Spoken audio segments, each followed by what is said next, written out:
Hola, muy buenas a todos, bienvenidos a Hardwaresfera. Hoy vamos a hacerle un análisis a esta tarjeta gráfica que tenemos aquí, que en este caso es la Asus GeForce RTX 2070 OC 8 GB en su versión Asus Strix.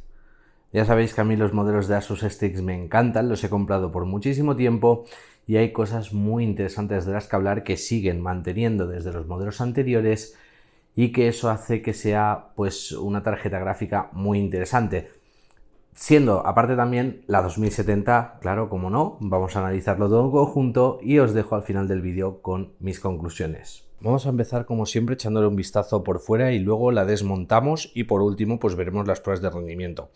Como estáis viendo, esta 2070 monta 3 ventiladores en esta carcasa ya tan característica de las Asus Strix. Esto se ilumina, estos bordecitos que veis aquí se iluminan, podéis escoger la iluminación con el Aura Sync.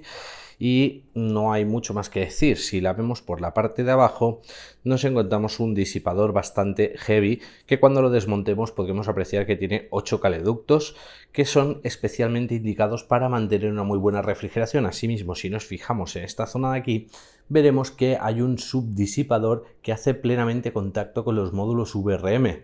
Algo que hace que esta tarjeta gráfica se mantenga muy bien ventilada y que gracias a la tecnología GPU BOS 4.0 de Nvidia overclockea automáticamente muy bien. Por su frontal, y si retiramos todos estos plastiquitos, nos vamos a encontrar, vamos a ir dejándolos por ahí, nos encontramos directamente dos puertos DisplayPort, dos HDMI y el USB del tipo C, que ya sabéis que aunque en principio se pensaba que esto era solo para las gafas de realidad virtual, al final se ha descubierto que es un USB completamente funcional, es decir, lo podemos utilizar para cualquier cosa. Dos HDMI y dos DisplayPort serían suficientes para poder conectar 3 monitores, que es lo que se supone que soporta esta tarjeta gráfica. El backplate, como veis, también lo han puesto en negro, bastante estético, y tiene suficiente rejilla de ventilación, al menos bastante abierto, para que pueda ventilar un poco hacia el exterior. Por su parte superior nos encontramos aquí el logo GeForce RTX, este no se ilumina, y este de aquí de Republic of Gamers es el que se va a iluminar con la iluminación. También podemos apreciar los dos conectores de alimentación de esta tarjeta gráfica. En este caso tenemos uno de 6 pines y uno de 8 pines, lo cual quiere decir que tendríamos un consumo aproximado de 150 más 75 del puerto PCI Express, lo cual querría decir que tendría un consumo hasta 300 vatios posibles. Esta tarjeta gráfica en nuestras pruebas de medida ha medido unos 220 vatios de consumo a plena carga. Ya por último, por su parte de atrás tenemos el backplate, que si os fijáis es ya el característico de Asus Strix, y lo único que tiene es este logo de aquí, que también se ilumina. En modelos anteriores esto no se iluminaba, y apreciamos también un botón que nos permite apagar la iluminación o el doble switch para poder intercambiar entre las diferentes BIOS. En cuanto al exterior no hay mucho más que decir, así que pasamos a desmontarla, a ver lo que nos encontramos, pruebas de rendimiento y conclusión. En cuanto a abrir esta tarjeta gráfica, los modelos Strix siempre se han caracterizado por ser muy sencillos de abrir, básicamente por su parte de atrás, por el backplate. Vamos a retirar esos tornillos de una forma muy rápida. Como veis, es otro que hago en vivo para que podáis repetirlo. Este tornillo es el sello de garantía, si lo veis es blanco, aunque desde hace poco la legislación española prohíbe que se utilicen este tipo de adhesivos, o la europea. Vamos, que básicamente ese sello de garantía ya no sirve para nada legalmente. Aunque tú le cambies la pasta térmica, deben de mantenerte la garantía. Igualmente estaba roto, es una gráfica de muestra de prensa, ya sabéis, no es un modelo que me vayan a regalar ni nada así, sino que simplemente pues es una muestra de prensa. Vamos a ir con cuidado.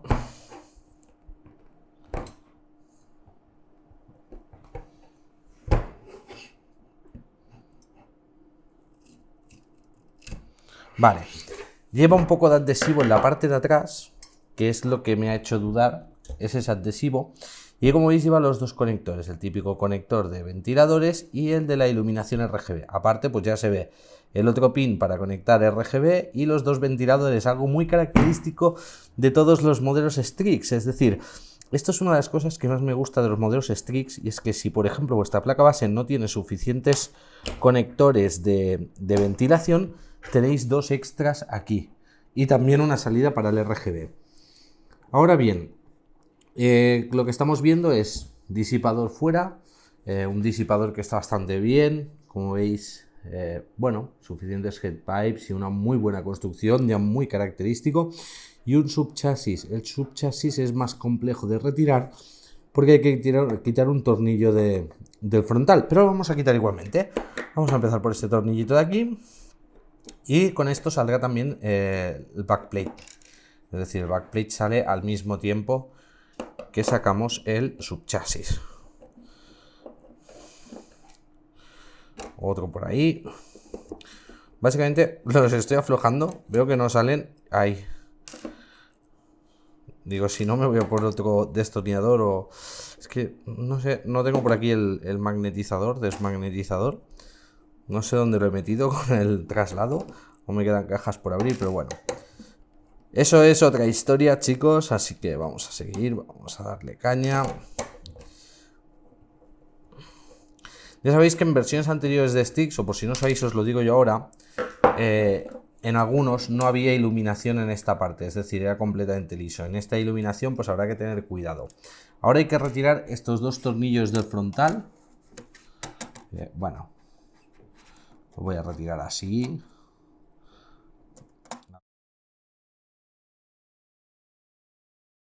Uy, vaya hostias estáis escuchando con el micrófono. O sea, vaya golpetones. Miraré de editarlo y quitaos esos hostias. Vale, estos tornillos, como veis, son diferentes, son algo más gruesecitos. Los vamos a poner ahí. Y ahora sí, ya... Ah, no, me queda un tornillo. me quedan dos, acabo de ver otro. Ostras, pues sí que lleva tornillos este modelo, sí. A ver, me refiero a este... Vale, este es diferente, el de la parte de abajo. Ok. Ese... Spain is different. Perfecto, ahora sí. Vamos a poderle sacar ya lo que es el... Ahí está. El subchasis, que como veis tiene gomas térmicas. Y esa que se me ha levantado. A ver si puedo... Ahí, colocarla bien sin destrozarla. Que como veis es la que iba... Ah, mira, es que está ya mal puesto. O sea, iba en las memorias pero está mal puesto. Vale, pues voy a volverlo a colocar aquí en el subchasis, en su sitio.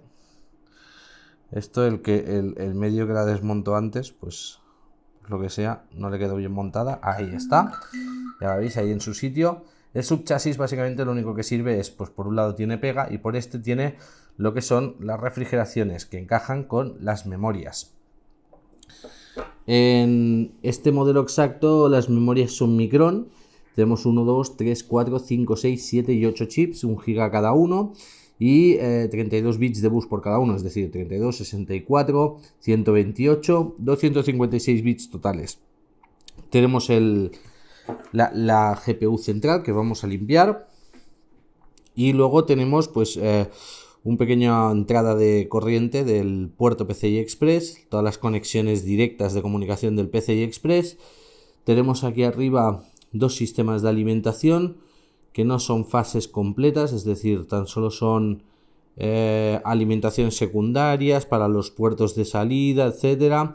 Y luego tenemos 1, 2, 3, 4, 5, 6, 7, 8, 9 y 10, que son 8 fases de alimentación, es decir, todas estas fases, que ya se ven que son de un color diferente, 8 fases de alimentación para la GPU y 2 para las memorias RAM, es decir, un 8 más 2, configuración muy típica.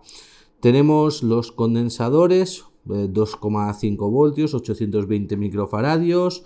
Tenemos también por aquí controladores de los VRM. Mira, esto es curioso, pero a ver si os puedo sacar alguna toma con imagen de cerca. Han añadido resistencias específicas porque muchas de las fases de alimentación de los modelos Strix en modelos anteriores, algunos habían tenido un pequeño fallo y cascaban.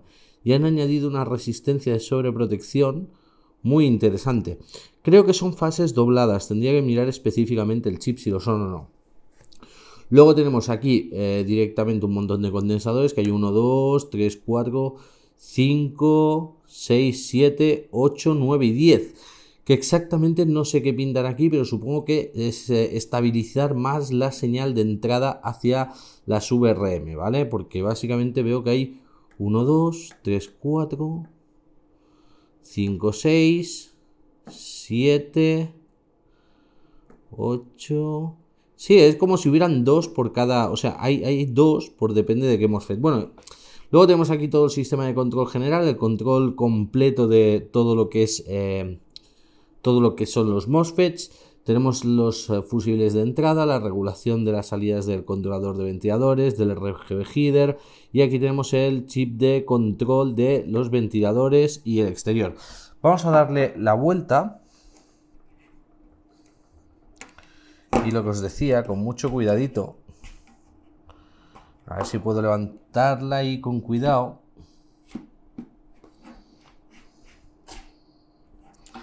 Vale. Ahí. Vale, ya veo el conector.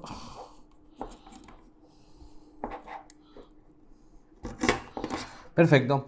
Como veis es el típico backplate metálico, un poco flexible, al cual le han añadido una pequeña adhesivo de iluminación, por decirlo así, que lo único que hace pues es dar un poco el efecto en rojo de lo que se ve por aquí. No hay mucho más que decir con respecto al backplate.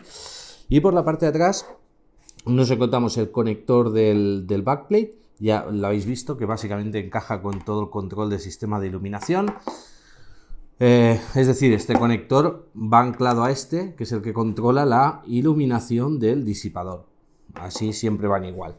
Varias resistencias, varios chips de control, perfecto. Tenemos aquí todo lo que son los fusibles, condensadores un poco extraños de las VRM, salida de las VRM, toda circuitería trasera, no hay nada muy interesante, excepto que no sé si lo llegaréis a ver, en la parte de atrás hay algo muy interesante, que es el switch que nos permite ponerla en Q-Mode o en P-Mode, es decir, las dos diferentes BIOS que tienen, aunque realmente da lo mismo porque el auto overclock que hace ya de por sí la tarjeta gráfica ya supera los 1750 MHz y aunque en Asus sí que tenemos un firmware específico que nos permite overclockearla con nitrógeno y tal, pues tampoco es algo muy interesante para uso normal. Luego el LED on o el LED off, que es un interruptor muy interesante que se ha añadido en esta última generación, en Pascal y generaciones anteriores no existía. Y luego los conectores que se utilizan para la reprogramación de la tarjeta gráfica, que también están por el frontal. Así que en general bastante bien. Veo que el PCB es bastante grueso, que no dobla mucho, como os estáis fijando, es bastante buena calidad, típica de Asus. Y por supuesto los chokes, los inductores, son los específicos ya de Asus, que bueno, eso es un inductor al que le graban ellos encima, no se sabe bien el fabricante, y que suelen dar bastante bien resultado, sobre todo porque Asus suele utilizar bastante el sistema de fases dobladas, aunque aquí no veo doblador, no veo chip doblador, aunque el mismo chip de control del MOSFET podría ser un doblador. No hay mucho más que decir en cuanto a electrónicamente, pues ya sabéis también el puerto USB que podéis utilizarlo para lo que queráis. Tenemos los dos DisplayPort y dos HDMI. Ahí está. Y nada más que decir aquí. Toca volver a montar y seguimos con el análisis. En el benchmark 3D Mark Firestrike, los datos nos indican claramente que su rendimiento en Full HD es muy bueno, poniéndose a la par de la 1080 Ti de generación anterior o por encima de la RX Vega 64. En cuanto al rendimiento en 4K, como vemos, queda un poco por debajo. Esto puede ser lastrado seguramente por las frecuencias de las memorias que han montado en el modelo de esta tarjeta gráfica. En el benchmark 3D Time Spy, en sus resoluciones 2K y 4K, podemos apreciar lo mismo que en el benchmark anterior, mientras que en 2K es capaz de igualar una 1080 Ti de generación anterior, quedándose justo por debajo de la 2080 Founders Edition y superando un poquito a la AMD Radeon 7 Founders Edition. Esto puede ser debido a diferentes drivers o procesadores con los que hemos probado, pero básicamente es una igualdad de condiciones. En cuanto a la puntuación 4K, Lo que sí que apreciamos es que está un poco por debajo de la 2080 Founders Edition, pero en este caso no tenemos referencias de las 1080 Ti, dado que en el momento en el que hicimos los benchmarks a esas tarjetas gráficas, este benchmark no estaba disponible todavía para pruebas en 4K. En otro test sintético, en este caso Geekbench, lo que nos encontramos es que la tarjeta gráfica se queda justo por debajo de la RTX 2080.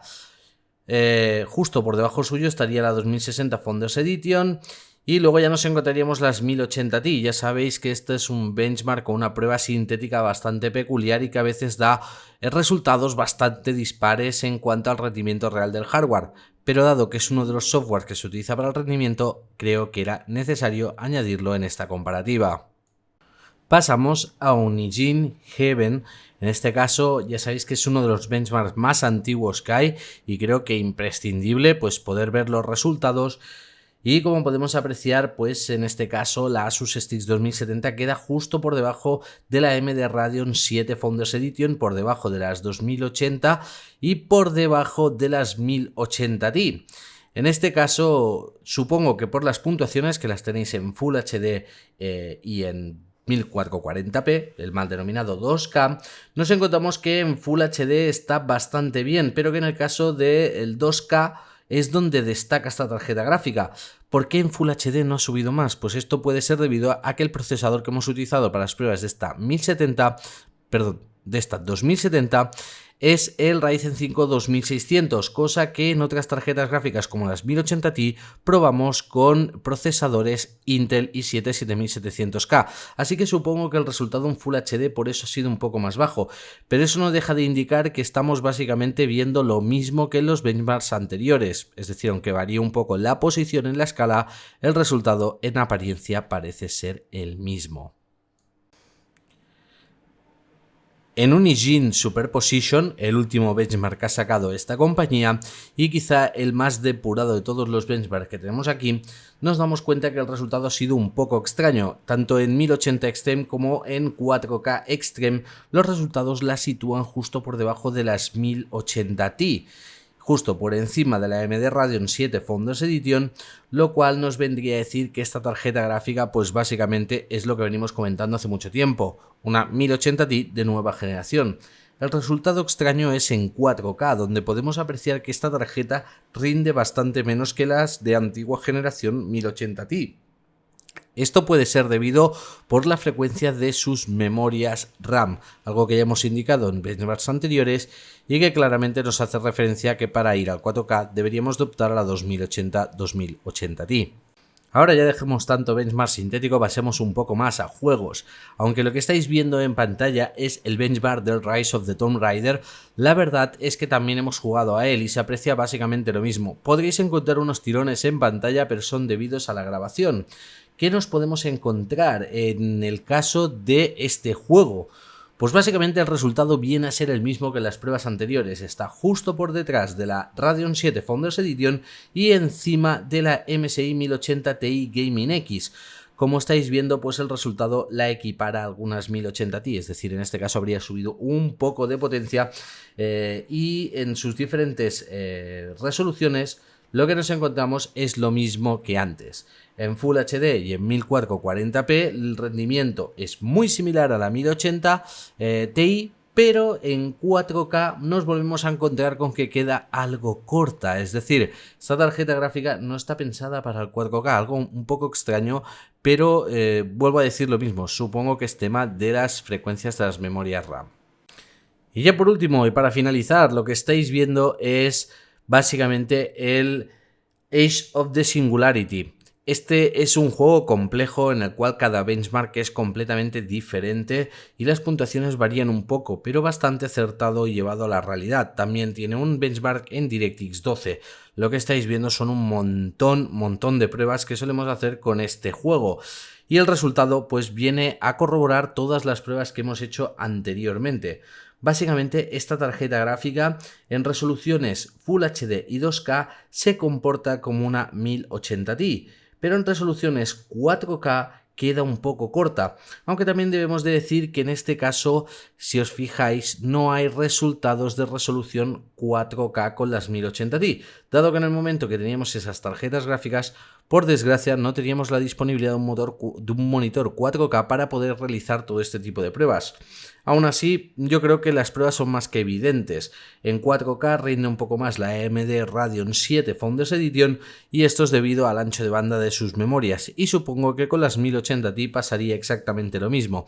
Como estamos viendo, todos los benchmarks y todas las pruebas nos dan una relación de resultados muy similar y que básicamente lo que hacen es colocar a esta tarjeta gráfica a la misma altura que la 1080 Ti de generación anterior, pero otorgándonos un extra, y ese extra va a ser el Ray Tracing, el DLSS y luego pues el Adaptive Shaders y alguna nueva tecnología que han añadido en esta última generación Turing.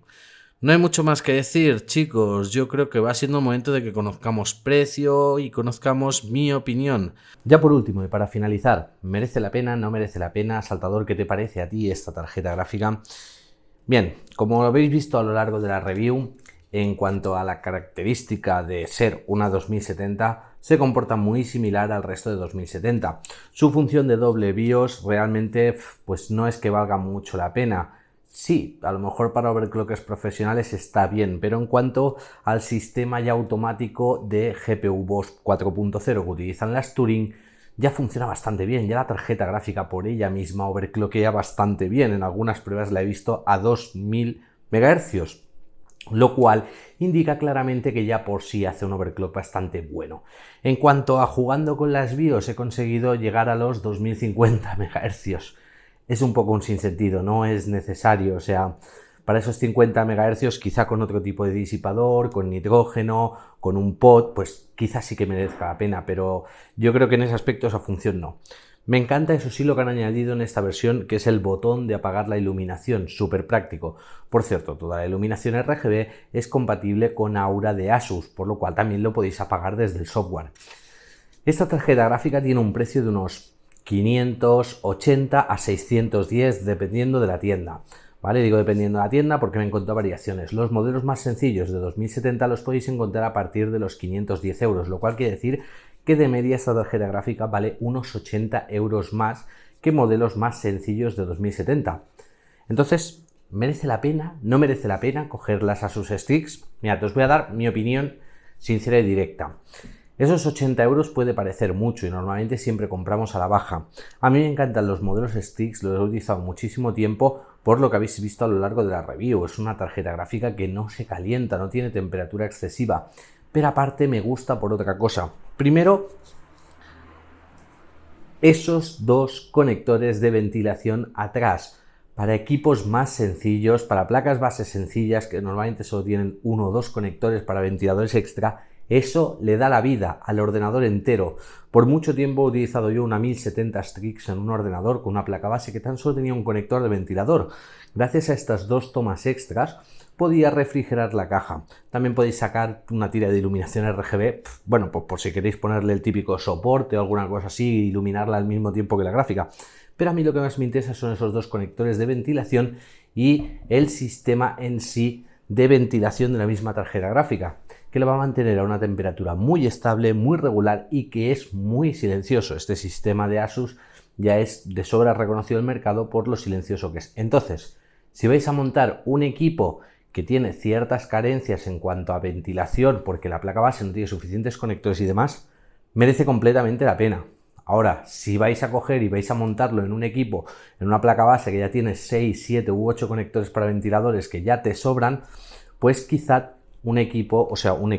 quizás una tarjeta gráfica un poco más sencilla te merezca la pena, pero acuérdate, no vas a tener el disipador tan bestia que tiene esta tarjeta gráfica y a su precio tan medido, es decir, dentro de las 2070 esto es una gama media, pero hay modelos más caros que llevan un sistema de refrigeración muy similar, lo cual quiere decir que para mí esta tarjeta gráfica, entre lo más barato y lo más caro, es la decisión más acertada a la hora de coger la 2070. De cara a la 2070, su rendimiento, pues bueno, ya lo he esperado. Es el equivalente a una 1080 de generación anterior, un poco por encima, está entre la 1080 y 1080 Ti, una tarjeta gráfica ideal pensada para jugar en 2K. Y ya está, no hay mucho más que decir, yo creo que ya sabéis mi opinión. Nada chicos, si os ha gustado el vídeo sabéis que podéis apoyarlo con un like, compartirlo en las redes sociales o por supuesto suscribiros al canal para más vídeos.